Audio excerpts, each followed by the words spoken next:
recorded live at 4ZZZ Studios, Meanjin, Brisbane. On 102.1 FM. And broadcast across Australia on the Community Radio Network. You're listening to Zed Games. Zed Games brings you the best in gaming news, reviews, community and culture. Want to reach out? Share your hot take? Or do you just want to share your favourite game? Find us on socials at Zed Games AU.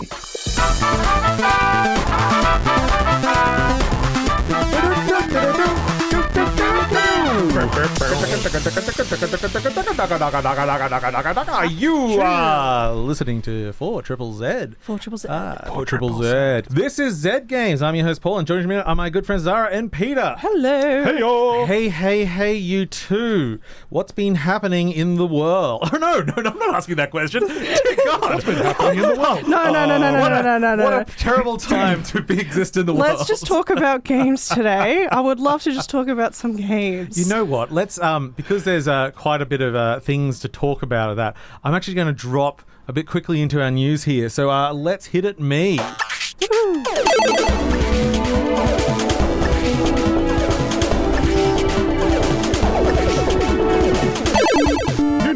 News.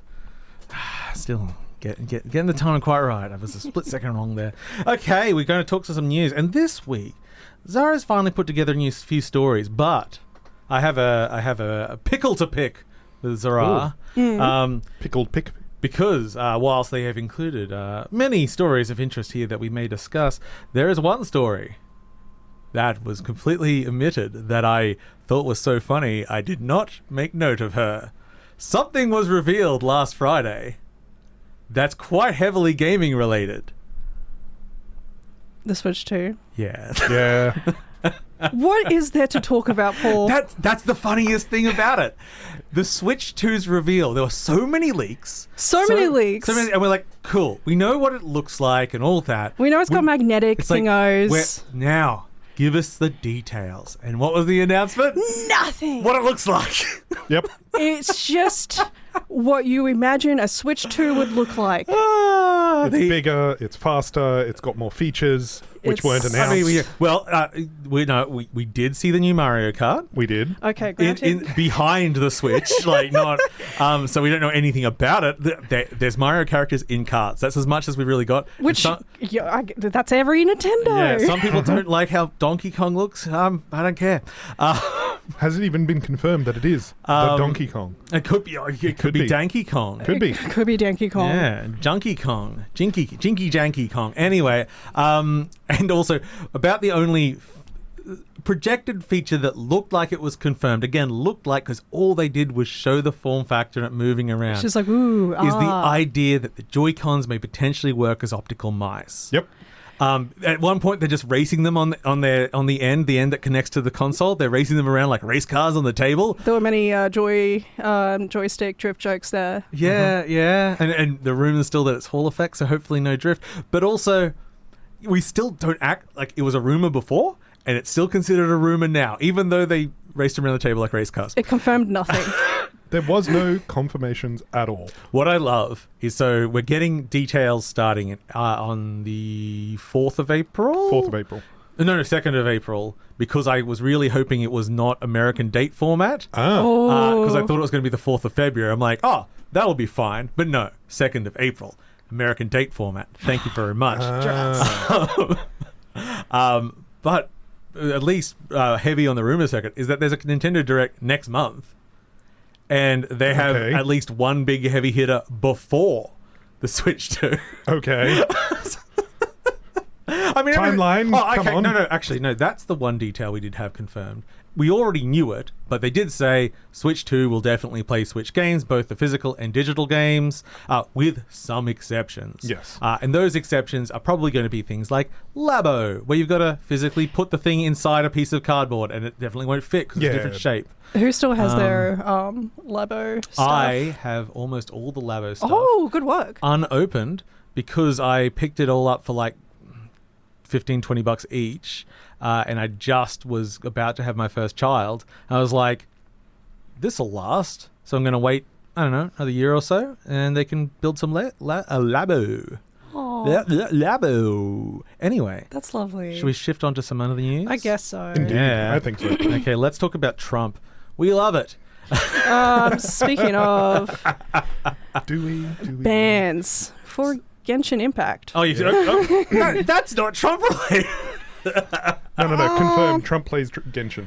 You gotta pick up the angle. Okay, you can start with your Genshin. Go for it. Cognosphere, developer of Genshin Impact, had to pay a $20 million fine to settle some FTC allegations that the company violated children's privacy laws, as well as practiced deceptive behavior regarding the actual cost of in-game transactions.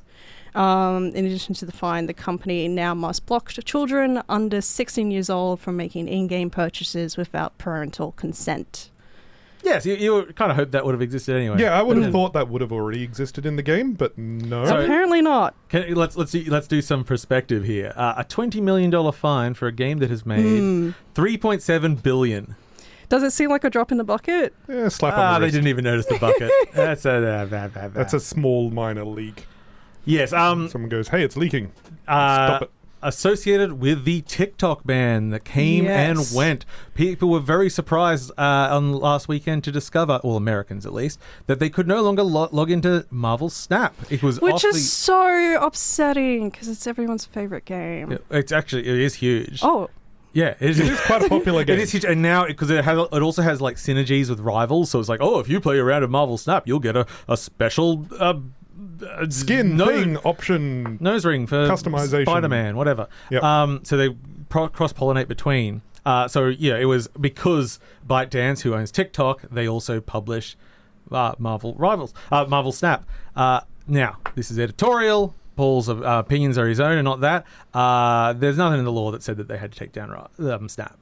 No. They did. If anything, it was kind of unusual because Snap was technically published by a subsidiary of ByteDance. Oh, it's still owned by. It's a high rank of thing, but it's not what the ban was about. No. They took it down because it's popular, and they wanted to get as many eyes on things as possible. And so that ban lasted 24 hours. Barely. Barely. There was no announcement before it, so people had just like bought microtransactions and they got into the new season. But also, probably surprising from the end of this was that the actual developer, their response was, well, we're finding a new publisher because you can't screw us around like this. They didn't know either. Yeah. I doubt Disney was happy with it. Oh, Yeah. God, no. So, but I'm surprised Disney's not publishing it themselves then. Disney has gone up and down in games publishing all over the years. Yeah, I don't true. know what their current strategy is. Ignore it. Yeah. Well, I mean, that's the thing. If it's not your expertise, give it to people that it is their expertise and Hope focus that on what you know. Hope that they don't take it down hope they do in the order right to job. play politics.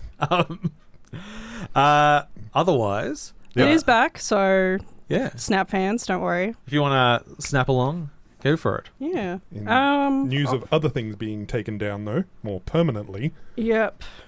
Do you want to, Yeah. Peter?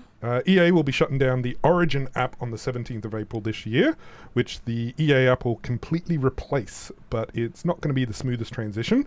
EA app only works on 64-bit systems, not 32, and of course with Windows 11 it will continue to have its problems.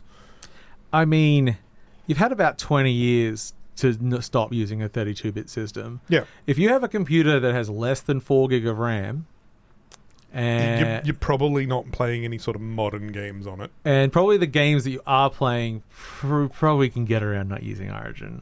Yeah, Probably. there's other ways There's around going to it. be There will be other dozens ways. of people slightly affected by this. Dozens? You mean a dozen people? And I feel for Dozen. each and every one of them. Yes.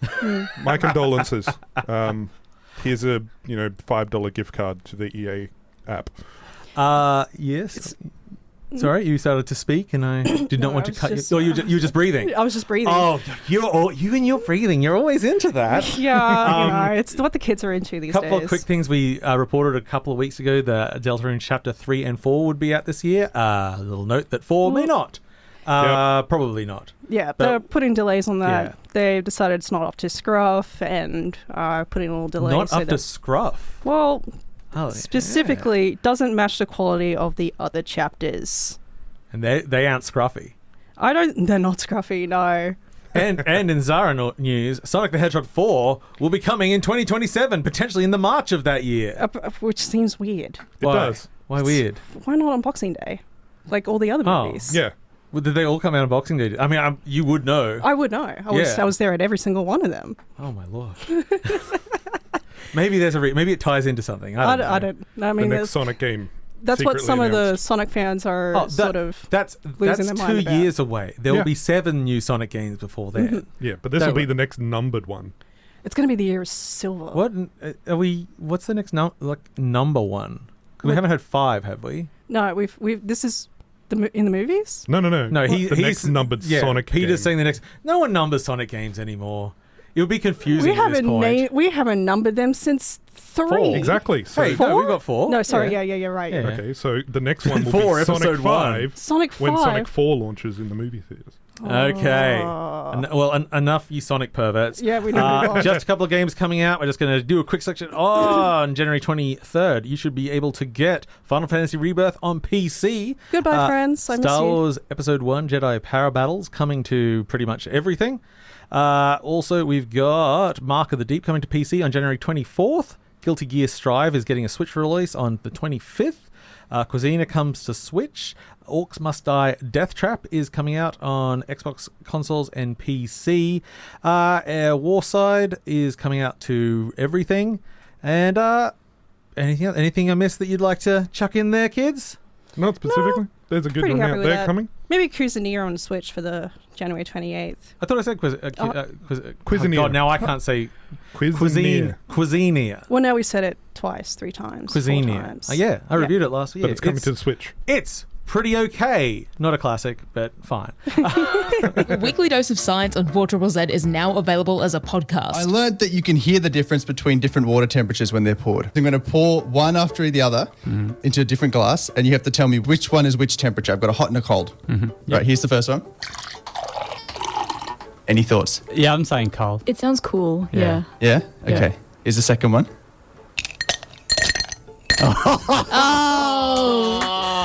Well played. Shut up.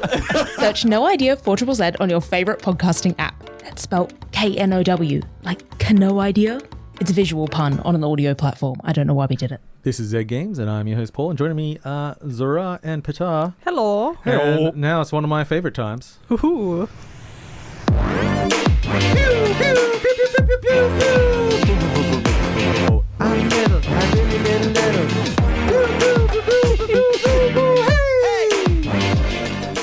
Okay, that was fun. really cute. That was adorable. I am little. I am here to talk about Minishoot Adventures. One of the worst named games of the last year. This is part of my catching up on games I should have played last year series. So Minishoot Adventures is a bullet hell Metroidvania Zelda-like, where you're a little spaceship. So this is the problem. And actually, this is like the whole list of problem now. Yep. Terrible name. Minishoot Adventures, you hear it sounds like maybe something you just find thrown onto the Switch store or something. Like a mini game or something. 2, you look at it and it's just spaceships and dots. Like, they're well drawn, but there's nothing too exciting looking there. I've seen spaceships and dots before, yeah. And then you actually start playing it. And it's a game that sells itself very quickly because the first thing you notice is that it feels extremely good to move around. Nice Which and is responsive. really... you want it responsive. If you're going really fast, there's a bit of drift. You can bring it in, stuff like that. So we're talking top-down here, 2D graphics. But what we have here is just an incredibly well-built game with an excellent power curve and a bunch of just little ideas that make it wonderful to play. So everything in the game, I think with one exception, is a ship. Okay. Like, all the ships from your village have been stolen. You're a ship. Like, it's just a breed of ships. Right. Partly because they're less work to animate, because it is literally a 2-person team. I found it very interesting. Normally you hear that and you go like, oh yeah, and then it starts, it goes by this person, and then a bunch of friends, and then the publisher, which goes for 3 minutes scrolling past, and then I looked at that list as it was scrolling past in the credits. It was not many more people than just the 2 of them, and especially on the development side, it was really just them. Wow. Then, like, probably the longest list was the playtesters, which shows because it's extremely solid. Okay, so what's fun about it? Twin stick shooting, moving around, start the game, very weak. Yep. When you kill enemies, you get a currency that lets you upgrade. So they've got a couple of upgrade systems in the game. One is finding power-ups, and those power-ups will give you basically new abilities that you'll need to continue the game. Like your Metroidvanias, things needed to progress, but also just a few things that are fun if you explore a lot. Okay. And I do recommend finding all, because I can't imagine doing some of the later bosses without at least one of those powers. So you're out in the world, got that, but the currency, you can upgrade just parts of your ship. So, I want more power to my gun, I want to be faster, all these basic things. Yep. The part that makes this a little bit different is that none of those choices are permanent. Oh. So you can literally go like, whoa, my build sucks. Just remove all the points you put them back wherever you want at any time. Literally, there's a bunch of minigame races in the game. Most of the time, I didn't need a lot of speed on my ship. But I just get to the race and go, before we start, just give me a sec. Pull everything off my guns because I'm not shooting in the race. Stick it all in my speed. There we go. Let's go. So you can just like remove all the points that you put into it and then just like put them back in another form. There's no penalty to it. It's just like change it as you will. And as different scenarios come up, you can do that and it lets you adapt your playstyle. Because even though I've got everything in the game, I still don't have enough points to fill out all of those abilities at the same time. Okay. I still, even at the point of basically, other than that, 100%ing the game, I still don't have enough points to do everything at once. But that's fine because I don't need everything at once. I make those choices. You're able to customize it at any point, sort of idea. It's a small game, but even then, we're still talking finishing. I think I was around 11 hours. Okay. So it's not nothing. No. But also, it's a very open game. So whilst it will tell you exactly the next thing you need to progress, you can go most of the world almost immediately. Go out there, you can take on enemies larger than yourself, and that's just going to result in you getting more currency from them, so you can upgrade yourself faster, and you it self-balances in in that way. So if you go and take a risk, that gives you the reward of like, now I'll go back into that area. High reward. Yeah. It's just lots of observational puzzles. Everything's well marked. They have you actually it takes from Hollow Knight. You find a map. Like, you don't get a map until you find it. And also, then you just take it back, and then the guy at town fills it out for you. So if you haven't found that dude, they won't fill it out. You'll just have the basic geometry. Okay. No, that's really fun. I like that. But as you get more power, there has the things like marking off what you've completed, and then, like, the final big one is, okay, now I'll just show you everything you've missed. So if you handy. If you do want 100% it, which is fun, do that. And other than that, it's just really well designed bullet hell. All the enemies the spray of bullets come out in interesting patterns. I'm not an aficionado of bullet hells. I have like 4 that I like, but at least some of the patterns were fresh enough for me. There's like, that's cool. Yeah. The difficulty, I was playing on normal. There's a harder difficulty and an easier difficulty. I was fine. Most like bosses, I was tense, but I'd beat in like 2-3 goes. So the learning run and then the killing run. Yep. But also, if you really wanted to make it challenging for yourself, you just pull the points out of those abilities. True. Give you a lot more customization. So it feels great. The structure is excellent. You're never going to not know where you're going. It's full of variety. There's different mini games in there. It is sweetly funny without having there is a little bit of text. You find a few lore tablets, but other than that, you're not speaking to other people. They're more just squeaking at each other, going, you know how like ships do. Yes. It's quite a pretty game as well. Yes. It's a basic look, but it is actually and it's very readable. Like, I'm never getting lost in there. An extremely high recommendation. Yes, so Minishoot Adventures, which I played on PC, on Switch, and I believe it is still just on PC only, but it is very much something that you could port easily. I played it on Steam Deck, and it was a very nice game. It took about 3 days of mucking around. All right, and that brings me to the end of Minishoot Adventures.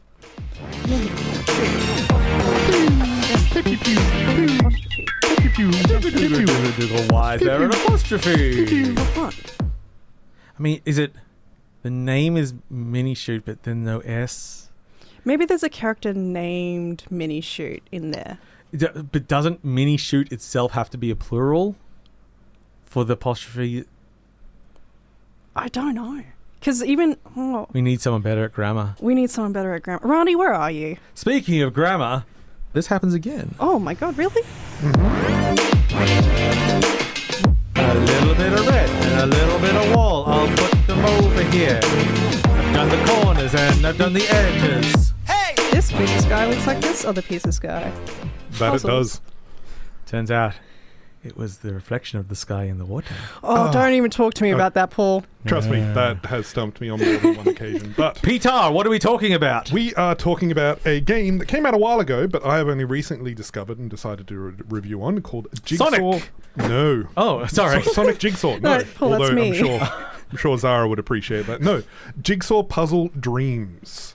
Ooh. So, I'll give you a little bit of context. So, jigsaw puzzles have always held a special place in my heart. As a child, before the era of endless digital entertainment, my family would bring out one of those few jigsaw puzzles that we owned. It was a collective effort over a weekend or a week, each of us contributing small sections piece by piece. Once completed, the jigsaw would sit proudly on the dining room table for a while before being disassembled and tucked away for another session and whatnot. I think my first big one, we had a big Back to the Future poster one, which there's a lot of black on that poster. Yes. Not good for young children. One of the ones that we had was very much a black and white dice. Just the entire thing. Oh, A black and white dice. That sounds where miserable. are you It was. getting your puzzles from? These sound They were awful. classified as imposter puzzles and things like that. Yeah, But they'll do it. looking back, I realized that it wasn't just the satisfaction of completing the task of completing the puzzle that made it so engaging as a kid. It was the sense of teamwork as a family working towards accomplishing something tangible together and Yeah. whatnot. Recently, I lived by myself and whatnot, and I was looking for something that kind of gave me some chill vibes and other things like that I could complete a task. And I played web fishing, which was recently reviewed, and other things as well. But I wanted something even just simpler, just something I could do while I was watching YouTube or various different things. But I stumbled across Jigsaw Puzzle Dreams on Steam, and it was a delightful digital take on my classic pastime of building puzzles and whatnot. At its core, Jigsaw Puzzle Dreams is all about assembling digital jigsaw puzzles. You know, using pieces to create stunning pictures. While there are countless websites offering similar experiences, this game set itself apart with its thoughtful features and customization options that are in the game. You can tailor each jigsaw to your liking, selecting the number of pieces and even deciding whether the pieces are randomly rotated or flipped as an additional challenge. So you can have them all set exactly the correct way that they should be in the final piece, so you don't have to worry, am I looking at it the wrong way up or other things. You can also make sure they're all flipped correctly, so you can see all of them to start with sort of idea. They're still a mess. They're not organized in correct patterns or anything like that, but makes it a little easier and a little less tedious to start off with, sort of thing. If you want. If you want. If you prefer something even simpler, you can make each piece a uniform square, which is great for younger players or those who want an easier experience on some of the smaller sized puzzles. So you can set a puzzle to have 20 pieces and they're all just squares. So if you want to give it to your kid or something to try and do simple. So in that case, can you put any piece next to any piece? No. So this is where it can be much more underestimatingly difficult. Yeah, I was kind of like, I don't actually see how the square actually would help a kid. Yeah. Color-wise, smaller puzzles, less pieces can be easier. It's the square I don't get, because as far as I can see, that's taking away information that can help Exactly. you. Tackling 1,000-piece jigsaw puzzles with identical square edges and dozens of similarly colored pieces is far trickier than it sounds. You have a 1,000-piece puzzle where you've got 50 or so pieces that are all just one solid color green, and you randomize the rotation of every one of them as well, so you don't even know which side of the square goes with which that just other sounds side pointlessly miserable. Yeah. I'm still currently but working on the puzzle. You can't put them anywhere, so you can't make a mistake and then fix it when you notice. It just will say, no, you can't put it in. It has a very satisfying click when the pieces go together. So you can definitely tell when pieces have gone together. Yeah, but it's just based on where they're actually supposed to be, not if they could, because obviously the square could go next to anything. Yes. Yeah. And they don't have to just fit in this correct puzzle in the right spot. You have to put the different pieces together and connect it all up like you normally would with a puzzle as well. Can you build the puzzle in different spaces and then take those large pieces and move them around? Cool. Yeah. So that's part of what I'll get into next. So the gameplay takes place in a fully 3D environment. Your own customizable digital house. You can personalize everything from the floors and walls to the tables and cabinets, choosing textures and colors to create a space that feels uniquely yours. While some players might overlook this feature because it's not presented directly to you, I found it incredibly satisfying, especially when paired with the game's multiplayer mode. So multiplayer allows you to invite friends into your personalized space to solve the jigsaws together. It's not just about working collaboratively though, it's also about sharing your creations. So you can hang completed jigsaw puzzles on your virtual walls for others to admire, adding a touch of personality to your shared experience. Completing a jigsaw solo is enjoyable, but working alongside with friends while chatting on Discord elevated the experience for me, that's for sure. The game's music kind of ties in here as well. It's a relaxing mix of lo-fi tracks that complements the gameplay without being intrusive. However, I opted to turn it down or off most of the time, as I preferred listening to other media or chatting with friends during That's funny, because some of the comments on the game when I was reading on it were that this game is just an excuse for him to put his music in something, because obviously puzzle games are quite simple to create. Yeah. Yes. So it's like, but this music hit apparently pretty hard for some people. Yeah, no, like if you like lo-fi tracks and things like that, there's some more energetic ones and whatnot, but it is good to just have on in the background sort of thing. But as I said, I was watching Netflix or YouTube or chatting with friends on Discord, and for the most part for myself, I kind of ignored it. The free version of the game provides a solid selection of jigsaws, but I found the experience even more rewarding after purchasing one of the DLC packs. Each pack includes additional jigsaws and customization options for your house, such as new textures for the floors or tables or other things like that. But what really stood out, though, was the ability to create custom jigsaws using your own image files. Now, this isn't something new, but being able to do that in this space and have all of the other customization options for the squares and everything else, and being in that 3D environment to share off the images I've taken and have other people that may not have gone to a destination or travel with me sort of idea, but are assembling the puzzles based on my photos that I've taken while I was out traveling and whatnot, and sharing and talking about those experiences was a lot more enjoyable on that space, because it felt like we were getting around a digital table. Are those pictures just kept client side? So it's just kept on the owner of the house's side sort of idea, so they can't be shared with other people. Because I was thinking different kinds of images you can chuck in there. Whether it's travel photos or screenshots from a favorite game, the option to transform personal memories into jigsaws was a fantastic touch, especially combined with the other features and whatnot.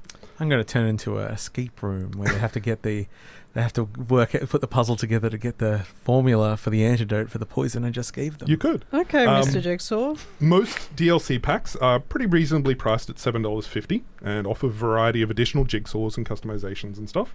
But one of the standout ones specifically was the stickers and challenges and more pack, which adds over 2,000 stickers to stick around your room and environment, as well as challenges to unlock more and more as well.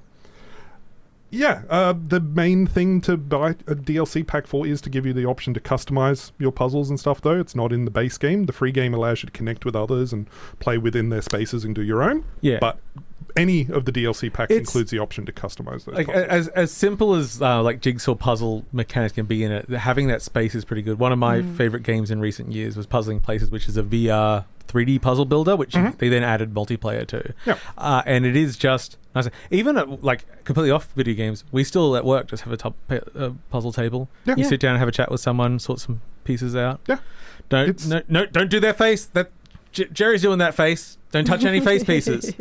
But yeah, it's just a relaxing, charming experience, and while the features aren't unique to the game, having them all in there in that one digital space and inviting friends into play with up to 10 people digitally as well was just a really great experience. So. And what was the game called once more? Jigsaw Puzzle Dreams. It is free on Steam, but you do need to buy a DLC pack if you want to customize which images that you want to use.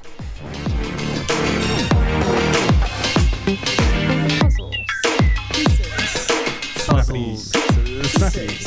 I've lost a piece of the puzzle. Square pieces are the worst pieces. You're listening to Zed Games at 4ZZZ. You're listening to Zed Games on 4ZZZ. Oi mate, you're listening to Zed Games at 4ZZZ. You're listening to Zed Games at 4ZZZ. You're listening to Zed Games at 4ZZZ. You're listening to Zed Games at 4ZZZ. You're listening to Zed Games at 4ZZZ. You're listening to Zed Games at 4ZZZ. You're listening to Zed Games at 4ZZZ. Got a bit carried away. So I can get to work on time. I cannot say how much that song makes me smile, especially when you know the context. That game is like Bennett Foddy's getting over it, except you're a businessman on all fours with wheels on his elbows and knees, and it has like a Stanley Parable narrator. And that song, I believe, is not from the actual game. It's from the community of the game that they then put in like this, because the streamer helped make it. We are going to go into this in about 2 weeks. We've got someone that's in the community coming in to talk about it. It is wild, and I laugh so hard in that. Absolutely stunning. We're pretty much at the end of the show now. This is Zed Games. I'm Paul, Zahra, Peter. We've only got time to say goodbye, so goodbye. Farewell. I'll be to say goodbye. Adieu. Okay, I'll stop. No. Yeah, there. It's not in favour at the moment. Bye-bye. Bye. Thanks for listening to Zed Games. If you'd like to listen to more, you can find us on the Community Radio Plus app Or find us on socials at ZED Games AU. See you next time.